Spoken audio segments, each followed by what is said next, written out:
give you some feedback. Speaking of feedback, Hawaiian Times has written in, when you're straight edge like Punk, it takes way longer to recover, and at Punk's age, almost impossible with the type of work he does. So this is interesting. This plays into the injury we were talking about last week a little bit. What can you tell me about this with your talk, your seemingly endless talk about health, the body, science, as far as him coming back recovery? Well, I mean, age has to factor in, right? So he's 40, what, 6? Yeah, it's probably something around there. So, I mean, I don't know. I don't know where. I'm sure it came off at the elbow.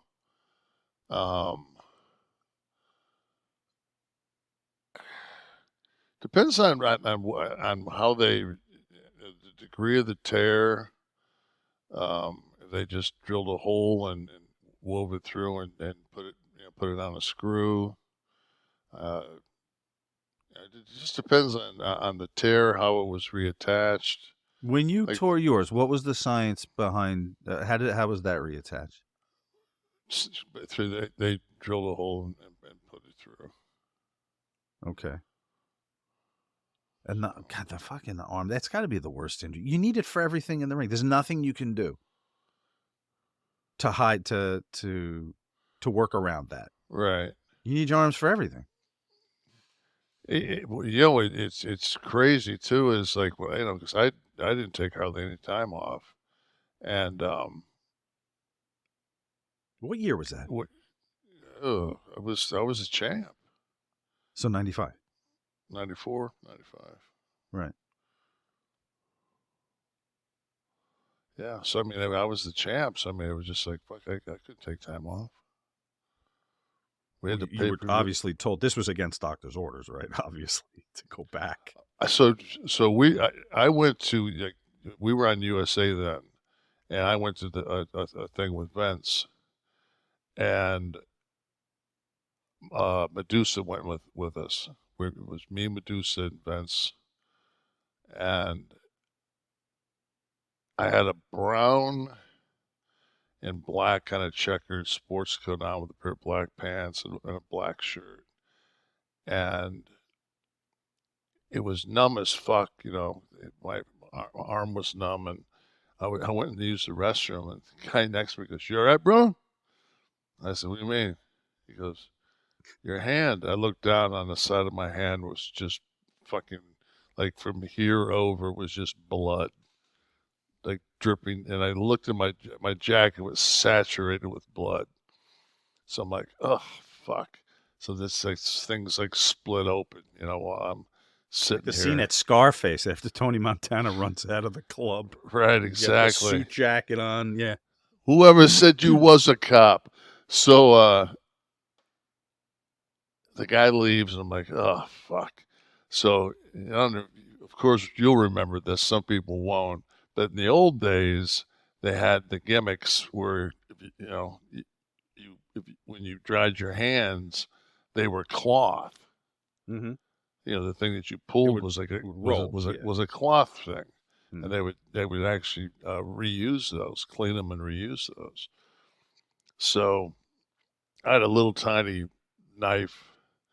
So I cut that thing and I tore it down and I made strips, and I took my fucking shirt off and I wrapped it up, and then took my sports coat and put it in the sink and just kind of, with cold water, washed it the best I could. And I mean, the blood's pouring out of this fucking sports coat. I dried that off with fucking, and I went in there and I'm thinking to myself, like, I'm probably, like, I'm losing blood here. So I tell the old man, I said, "Hey man, I'm fucking losing blood." He goes, "Can you give me another hour?" I said, "Yeah." I said, "Will you be conscious in 60 minutes?" I guess. And yeah, so there are very few industries, first of all, where you can return to the table at a banquet or a function and turn to your boss and say, Yeah, my coat's saturated in blood. I had to Yeah. cut some of the towel off and wrap a tourniquet around my arm. I washed it in the sink, but I'll be all right. And they go, all right, just hang out for another hour. Seems like I've got it. Seems like I got it pretty fucking stopped. Ugh.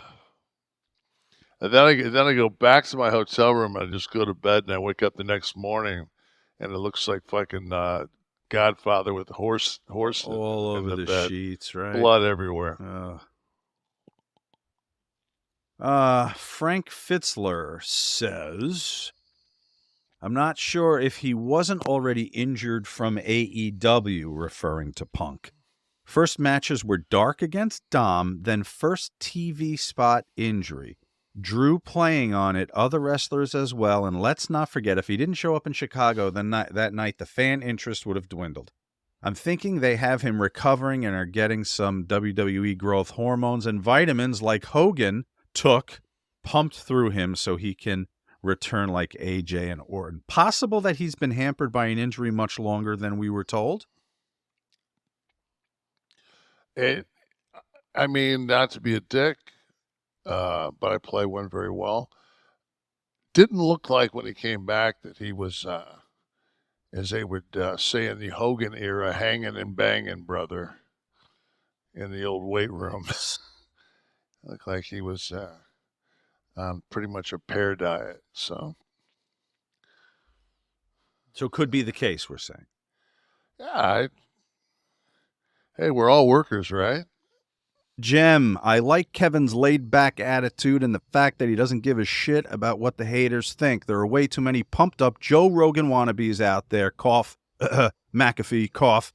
He genuinely doesn't care what the CM Punk fanboys and the Trump suckers think of him or how badly they want to cancel him when they simultaneously sob about cancel culture being out of control.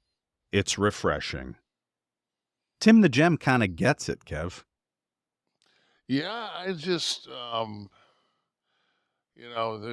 after last week's show, I read some of the comments and I said, well, that's gonna wait and see how that fucking ages, Nash.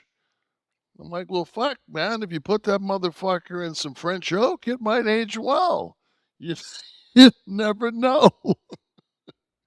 Like, fuck, man, like, I'm gonna say what I want to say.